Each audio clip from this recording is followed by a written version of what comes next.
Hello? Hello, Anthony?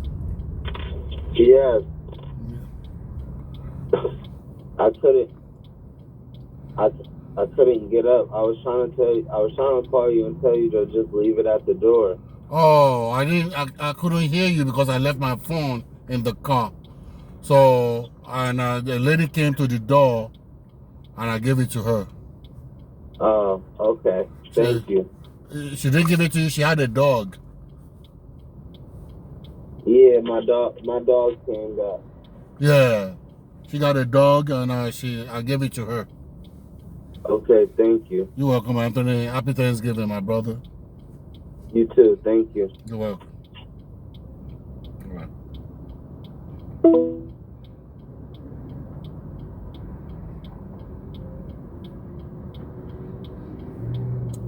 Clearly, and I mean clearly, a at least potential link here. Yet CNN is fully willing to report that he was just fleeing a crime scene. Fleeing a crime scene? Folks, I'm not gonna play the video footage, obviously, but if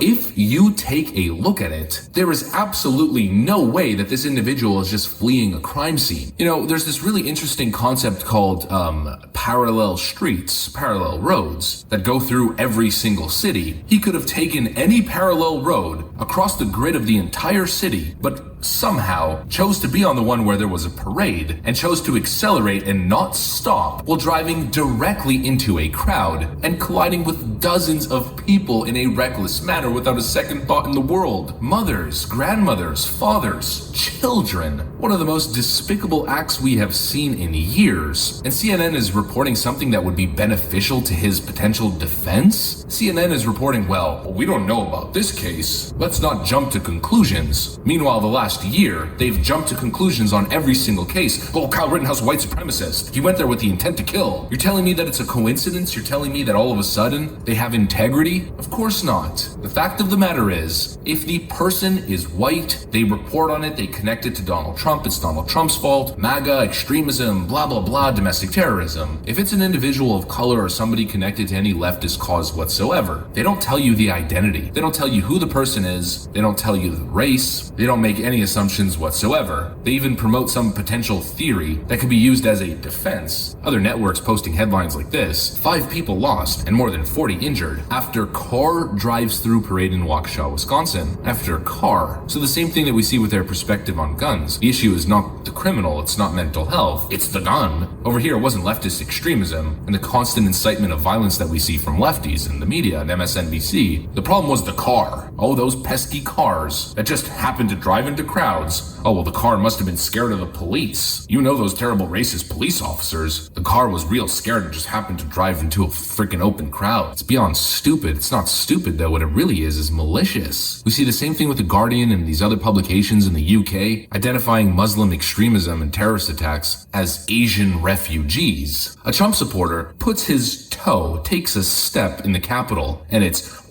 domestic extremism. Put them all in jail, send them to Guantanamo Bay, open up gulags, make them rot in a cell for the rest of their lives. Leftist extremism, which is 1,000 times more deadly and 1,000 times more prevalent. Well, it seems as though lefties are coming out almost to the defense. Randy Bryce, a former Democrat candidate, writes, apparently this vehicle fired a rifle into a crowd, and proceeded to mow people down at hashtag Waukesha Holiday Parade. Why not claim self-defense? DuPage Democrats say Mary Lemansky, the woman who said the hashtag Waukesha Christmas Parade event was karma for the Rittenhouse verdict, is a former member of the local Democrat Party organization, but she is still listed on their website. Here's the tweet itself. It was probably just self-defense, hashtag Wisconsin, hashtag Kyle Rittenhouse. Imagine posting this and thinking you're on the right side of things. I'm sad anybody loses their life. I believe in karma, and this came around quick on the citizens in Wisconsin. Disgusting. One individual writes, karma doesn't hit random people. None of these people deserve this. And Wisconsin didn't do anything either. Our criminal justice system has little justice, but don't blame a whole state for that. And don't claim karmic justice for random innocent people losing their lives or being injured. Mary Leminsky writes, the blood of Kyle Rittenhouse's victims is on the hands of Wisconsin citizens, even the children. I mean, this is like evil, satanic stuff. But it's this type of stuff that we see from Democrats all the time. They stoke fear, they stoke division, they incite violence, and then they justify the violence when it actually plays out and becomes reality. They cause this stuff and then they defend it. No wonder, I mean, people feel emboldened by the crazy rhetoric that comes out of Joyanne Reid, MSNBC, and her comrades. They feel emboldened, empowered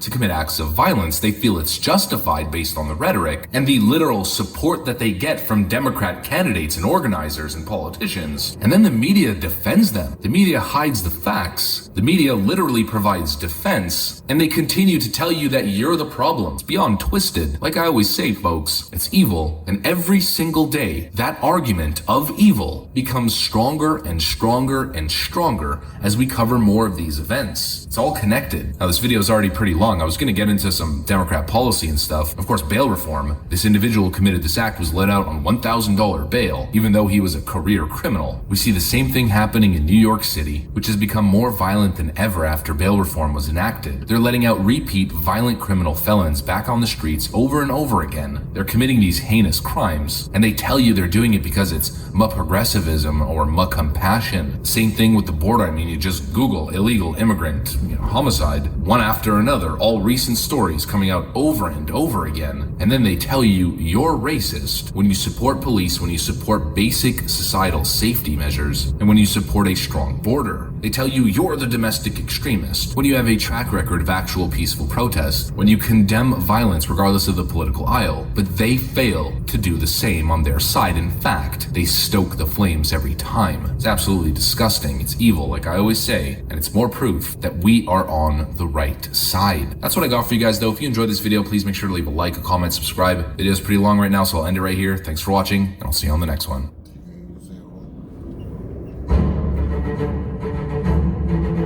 Star Trek Fleet Command is an open-world strategic MMO game. You can do whatever you like. It's open to explore. There is a massive world with millions of players. We can see players like just over here, man. But then you can even go further and go into the galaxy. But you can go into every other galaxy, guys, and you can explore to your heart's content. As we go into this, we see some of the other factions that we can have. The cool thing about this game, guys, is you could choose to assist with the heroes or villains. And we have, of course, the space station, which we can go into and build buildings and manage resources. Here is where I build structures to further enhance my progression throughout the game. And there's a bunch of different skill trees that you can research. First one is for combat. So this is all of your combat effects that's global. It's going to affect all of your ships in your fleet, guys. And this is the shipyard. This is actually where you can unlock and build new ships to explore the galaxy.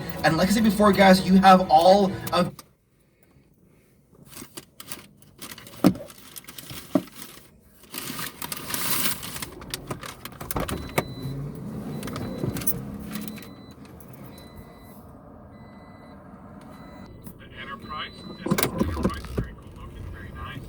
also unlock different officers to fly around those ships. They don't fly themselves.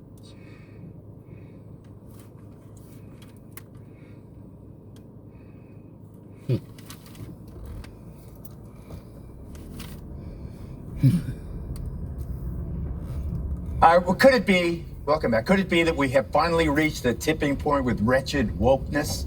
This outrageous story you're about to hear certainly makes a powerful case that we are. an assistant professor at Old Dominion University in Virginia, attempting to normalize, yes, normalize pedophilia, advocating we destigmatize and rebrand these deeply sick members of society. I use the term minor attracted person or MAP in the title and throughout the book for multiple reasons. First of all, because I think it's important to use terminology for groups that members of that group want others to use for them. And MAP advocacy groups like Before You Act have advocated for use of the term MAP. They've advocated for it primarily because it's less stigmatizing than other terms like pedophile. A lot of people, when they hear the term pedophile, they automatically assume that it means a sex offender. And that isn't true, and it leads to a lot of misconceptions about attractions toward minors. How could a sex offender not be a pedophile? I just don't get that. The university, thank God, though, coming to its senses after that nonsense, placing that professor on leave, and the president of Old Dominion issuing this statement. I want to state in the strongest terms possible that child sex abuse is morally wrong and has no place in our society. Phew, Katie. Close call, it sounds. I know the minute. Yeah, exactly. You have a little more. Do you want to? Oh, I have more? Oh, sorry. I just wanted I appreciate you wanted to have a conversation. Okay. The professor later saying, I want to be clear, child sexual abuse is an inexcusable crime. Okay, now we're ready. Now we're And we're back. And we're back. Well, I drew the line at chest feeders and birthing people as names for women. This person goes by the pronouns they, them, and is transgendered. People who warned about this language manipulation and rejection of reality leading to something like this, redefining the terms of child sex abuse and pedophilia, were called bigots and intolerant. So I'm glad that we have a line for this kind of language manipulation, but these are the same people who have been saying that you should allow people like this professor of sociology and criminal justice to put drag queens in your kindergartner's school for story hour. So if you're a parent and you're saying, no, thank you, like my underage kid is not going to be subjected to this rejection of reality, you're not a bigot. You're perfectly within your rights of thinking that. I'm actually flashing back to grade school in the city here, and I think there were drag queens entertaining the children. But listen to this. Minor attracted person. So you know who not to hire for your babysitter. The minor attracted person. Yeah, the I don't know, Geraldo. I see this as like, I want to support full academic scholarship. You should be able to pursue as far as you want any taboo or controversial issue. But this is not a legitimate academic pursuit. This is trying to have a PhD help with the branding for the pedophile community. That's what this is about, and it's taxpayer money. This is funded by the taxpayers at Old Dominion Public School. This kind of is like the illegal immigration thing. Oh, you can't call them illegal immigrants because illegal is stigmatizing them, and we don't want to do that, so we're just going to call them wanderers or something like that. You have stigmas for a reason, Geraldo, okay? Pedophilia has a bad stigma because it's one of the nastiest things you can do. Now, here's what she says. She says that just because you are attracted to a minor doesn't mean those people act on that attraction. Okay, show me someone who's attracted to a child. That person was Show me someone that's attracted to a young child as an adult that hasn't tried to touch that person, who hasn't surveilled a playground, who hasn't put themselves in an environment where other children are around, or maybe even watched it on the internet. No. That attraction is the strongest attraction in the human body. It's hormonal. It's inside your body. It's chemical inside your body. Nothing you can do about that. You have to keep those people away from children and stop trying to soft pedal it like it's just some attraction no one pursues. But is this, Dana, so stupid that it will affect? Isn't wokeness in retreat? Isn't this like the last gasp? This is so ridiculous. Such a stupid idea. I guess, they keep giving us examples to bring up. They're not stopping. I do think that the American people are saying, like, we are sick of it. But I see his point her point, sorry. Is it? I don't know. They, them. It's a they, them? Their point. Did I misgender her or him? I think so. You can be fired for that. I apologize. Go to HR right now. With the point being that perhaps somebody is attracted to children, but they haven't acted on it. But I do think that there's this this has missed a point all day long, which is the outrageousness of child pornography and the pervasiveness of that all around on the internet is so disgusting, and it's happening all across the world. And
Wow, yes.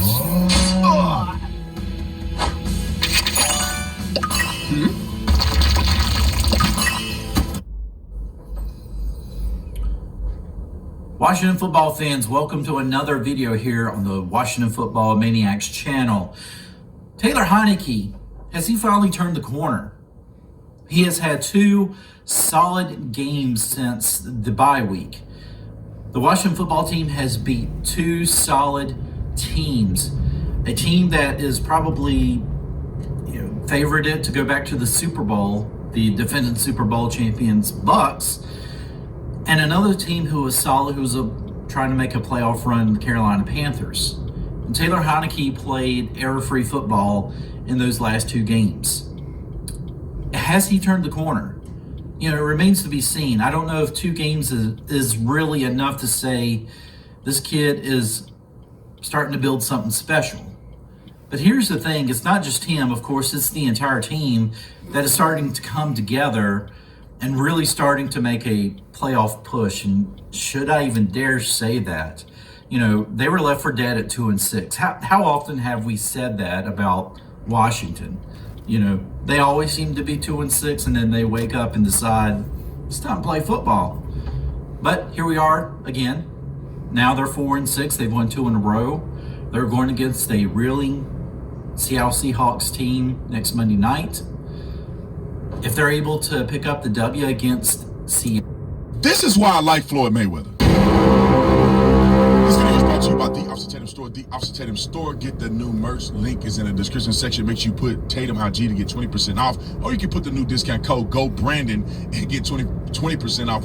We also have the Go Brandon shirts on there. So if you're interested in grabbing one of them, they're on the site. Like and subscribe to the channel. Hit the bell so you get notifications anytime I go live and make a video. But special announcement. If you bought my signed book, the book is coming to your house soon. We're going to release the signed copy book way before the release date. People are going to be able to get it a month before the release date. November the 30th is the release date. Some people have already gotten their books. We're shipping them out today and tomorrow. You should get your book soon. Now let's get into this. Ladies and gentlemen, and ladies. Some people may not know who Floyd Mayweather is. Let me just give you a quick synopsis. The hardest working athlete to ever perform. The most winningest athlete alive. He's never lost. The most confident athlete, the smartest athlete in business, and I think he's the most wealthy athlete in the game. Some people don't like Floyd Mayweather because Floyd Mayweather is not perfect. He don't speak proper English all the time or whatever the case may be. People say he's dumb, but I think he's the smartest businessman out there. Floyd Mayweather is one of my favorites. And because he just be himself, he's just himself. Every time you turn around, Floyd is doing what Floyd like to do. I don't agree with everything Floyd do. He got a strip club, and I don't like that. I don't like that. I don't think men should do stuff like that. However, I respect the fact that Floyd Mayweather is being himself, and he's not trying to be nobody else. Let me just give you some quick information before I show you this video, viral video, of Floyd Mayweather giving kudos and respect to Kyrie Irving for standing up for himself against the celebrity status quo. But let me give you a quick nugget real quick because I think this is invaluable. Be yourself. As quirky as you are, as crazy as you are, is whatever the case may be, whoever God made you to be that. Don't be nobody else. And understand, you don't got to be perfect to have a following. You don't have to be perfect to be loved and respected. You don't have to be perfect. You don't have to be like other people. God made you as an individual. If you find another person that has the same fingerprint that you have, then let me know. And then I'll tell you something different. But every person has a unique fingerprint. Thank you for that question. So it depends. One thing we have to stop doing is treating all voter ID laws as the same. Okay, so your answer, I want to move quickly, so it depends is your answer? Yes, that's my answer. Okay, so what voter ID laws are racist? Apologies, Mr. Cruz, your state of Texas, perhaps? Okay, so you think the entire state of Texas is racist. What about requiring an ID to vote is racist? So I think, sir, that's pretty reductive. I'm not saying the entire state of Texas is racist. You just said my state of Texas, so you tell me, what about the Texas voter ID laws is racist? So the fact that the voter ID law was put into place to diminish the political power of Latinos with racist intent and had been found to have You're racist asserting intent. that. What's your evidence for that? The federal district court that first resolved the constitutionality of Texas's voter ID law. Okay, so your view is voter ID laws are racist. How about you, Mr. Yang? I agree with Professor Tulsa. Voter ID laws can be racist. Okay, that's on the two. context. Mr. Science? There are some voter ID laws that are racially discriminatory in intent. How about in practice? In intent, fine, you say there's some racist with a malevolent intent lurking in the back of the mind. But let's just talk about it as a practical matter. When I go to vote, they ask me for my ID. I pull out my ID, I show it to them, I vote. Is that racist? If the law that requires you to do that was motivated by racially discriminatory intent What about the under effect? our Set aside Constitution. intent. Set aside intent. I'm asking about the effect. Yes, in effect, I think that there are discriminatory effects from a number of voter ID laws. Okay, thank you, Ms. Reardon. I'm going to give the witness a chance to answer the question. Go ahead, Mr. Simon. Yes, in effects, I think many voter ID laws are discriminatory, and in design, they are designed to have that effect. Okay, Ms. Reardon. Yes, sir. Mr. Van Spakovsky. No, particularly because every single state that has passed an ID law has put in a provision to provide a free ID to anyone who doesn't have one. The turnout numbers show it has no effect, and I would remind everyone that the current version of the Texas voter ID law for in-person voting, the Obama administration agreed in court, in a court filing, that they were satisfied with it and it was not discriminatory. You know, I have to say this range of question actually shows the wildly partisan nature of the Democrats' proposal. The record should reflect all three of the Democratic witnesses invited by the chairman maintained to this committee that voter ID laws can be, in many instances, in most instances, I think of the various ways they formulated, are racist. So let me tell you who disagrees with that. 35 states across the country disagree with that because 35 states have voter ID laws in effect. But not just 35 states. 81% of voters in America disagree with the radical views proposed by the Democrats and the Democratic witnesses. Not just 81% of Americans. 77% of black voters in America support voter ID laws. 78% of Hispanic voters in America support voter ID laws. Maldev should think about that. 81% of low-income Americans support voter ID laws. And yet, what this bill is about is putting radicals in charge of saying if you require an ID to vote, that is racist and must be struck down. This is all about partisan power. Now, DOJ has also said under the Biden administration that it is not going to presume that a state acts lawfully if it simply returns to pre-COVID voting laws. Ms. Reardon, Mr. Van Spakovsky, what does that tell you if they say after a pandemic, if you go back to the laws that existed before, DOJ is not going to assume that that's okay? Well, what does that tell you about the partisan nature of DOJ?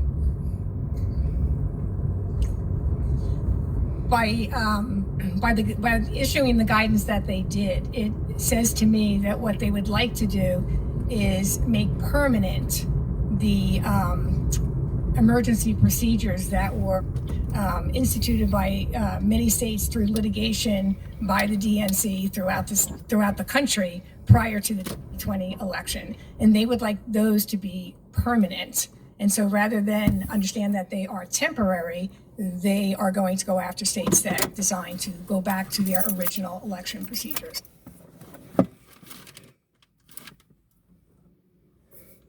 Election procedures.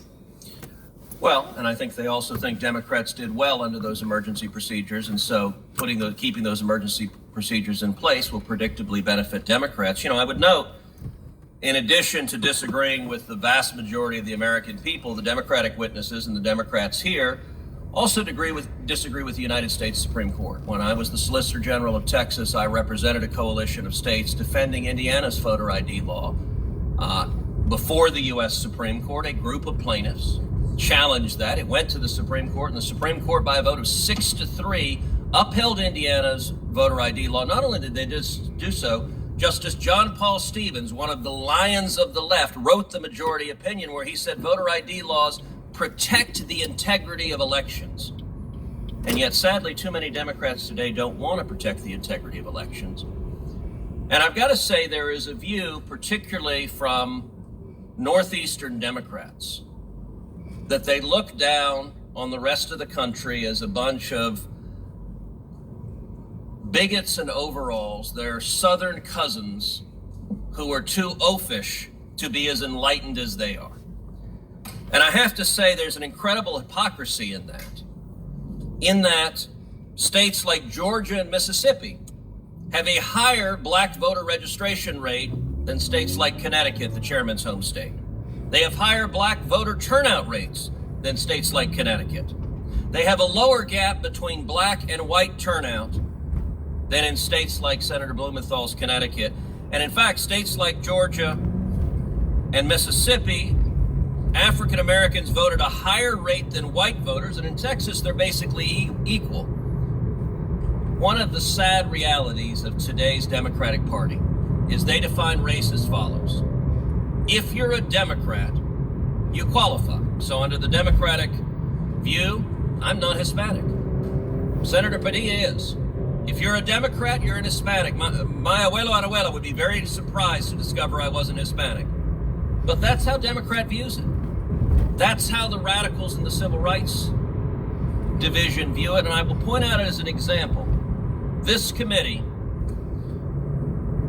one federal district judge in the state of Texas, Jason Pulliam, is an African-American judge nominated by President Trump, sat at this table, presented superbly. The Democrats had no criticism, and every single Democrat on this committee voted against him. Why? Because they perceived him as a black Republican. He didn't qualify as a black man. And I actually asked, as the Democrats were voting against Judge Pulliam, do you have one basis to vote against him? Anything you disagree with? None of them had any single answer at all. This hearing's about one thing. It's about power, and it's about ensuring Democrats stay in power. That's cynical, and it's at the expense of democracy and the right of voters to express their will through free and fair elections. I'm going to ask my questions now and just begin by saying this hearing has nothing to do with any geographic discrimination, any idea that one state or another is oafish. I've been investing in crypto for a while now. I just put in a couple dollars every week, but why am I charged a fee every time? Well, Robinhood doesn't charge commissions. Stack those coins up over the long term. You can even do this automatically. What do you mean automatically?